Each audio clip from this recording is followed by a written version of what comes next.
Charte de l'impérialisme. La présente charte a été élaborée à Washington pendant la traite négrière, ensuite discrètement négociée à la conférence de Berlin en 1885, pendant que les puissances occidentales se partageaient l'Afrique. Ils négocièrent secrètement à Yalta le partage du monde en deux blocs après la Deuxième Guerre mondiale, et pendant la création de la Société des Nations, l'ancêtre de l'ONU. Disposition générale. Article 1. Devise de l'impérialisme.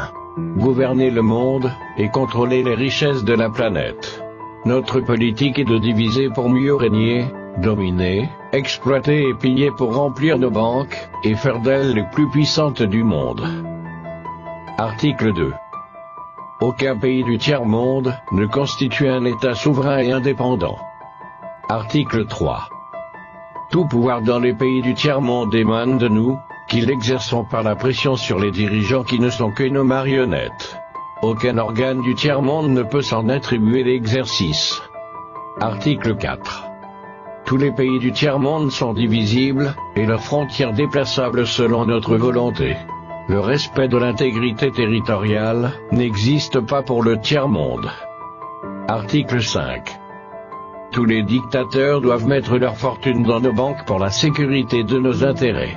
Cette fortune servira de dons et crédits accordés par nous comme assistance, et d'aide au développement aux pays du tiers-monde. Des régimes politiques. Article 6. Tout pouvoir et gouvernement établi par nous est légal, légitime et démocratique. Mais tout autre pouvoir ou gouvernement qui n'émane pas de nous est illégal, illégitime et dictatorial, quelle que soit sa forme, et sa légitimité. Article 7. Tout pouvoir qui oppose la moindre résistance à nos injonctions, perd par le fait même sa légalité, sa légitimité, et sa crédibilité. Il doit disparaître. Des traités et des accords. Article 8. On ne négocie pas les accords, et les contrats avec les pays du tiers-monde, on leur impose ce qu'on veut, et ils subissent notre volonté. Article 9. Tout accord conclu avec un autre pays, ou une négociation sans notre aval est nul, et de nul effet. Des droits fondamentaux. Article 10. Là où il y a nos intérêts, les pays du tiers-monde n'ont pas de droit.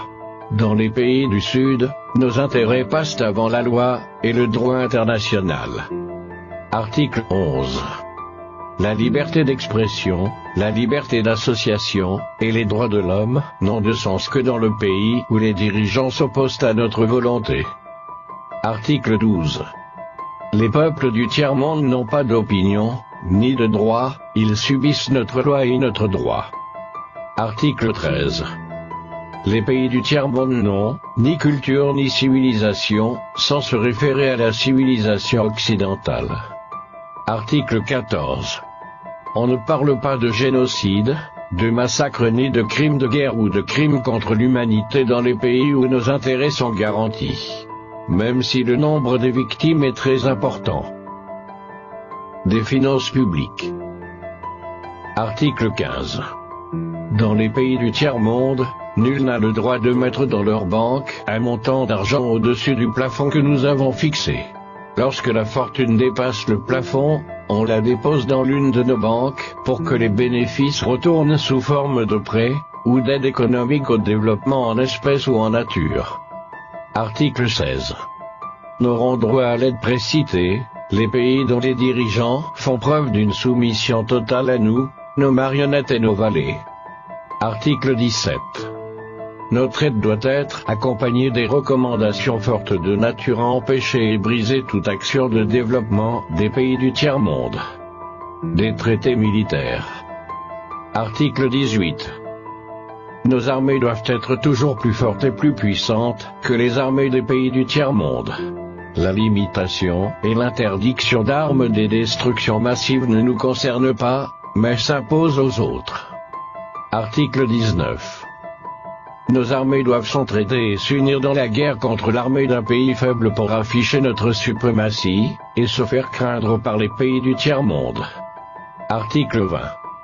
Toute intervention militaire a pour objectif de protéger nos intérêts, et ceux de nos valets. Article 21. Toute opération d'évacuation des ressortissants des pays occidentaux cache notre mission réelle, celle de protéger nos intérêts, et ceux de nos valets. Accords internationaux. Article 22. L'ONU est notre instrument, nous devons l'utiliser contre nos ennemis, et les pays du tiers-monde pour protéger nos intérêts. Article 23. Notre objectif est de déstabiliser et détruire les régimes qui nous sont hostiles et installer nos marionnettes sous la protection de nos militaires sous la couverture des mandats des forces de l'ONU. Article 24. Les résolutions de l'ONU sont des textes qui nous donnent le droit et les moyens de frapper, de tuer et de détruire les pays dont les dirigeants et les peuples refusent de se soumettre à nos injonctions sous la couverture des résolutions du Conseil de sécurité de l'ONU. Article 25. Notre devoir est de maintenir l'Afrique et d'autres pays du monde dans le sous-développement, la misère, la division, les guerres, le chaos pour bien les dominer, les exploiter et les piller à travers les missions des Nations Unies. Article 26. Notre règle d'or est la liquidation physique des leaders et dirigeants nationalistes du tiers-monde. Article 27. Les lois, les résolutions, les cours et tribunaux des Nations Unies sont nos instruments de pression contre les dirigeants et les leaders des pays qui défendent les intérêts de leur peuple. Article 28. Les dirigeants des puissances occidentales ne peuvent être poursuivis, arrêtés ni incarcérés par les cours et tribunaux de l'ONU, même s'ils commettent des crimes de guerre, de génocide, ou des crimes contre l'humanité.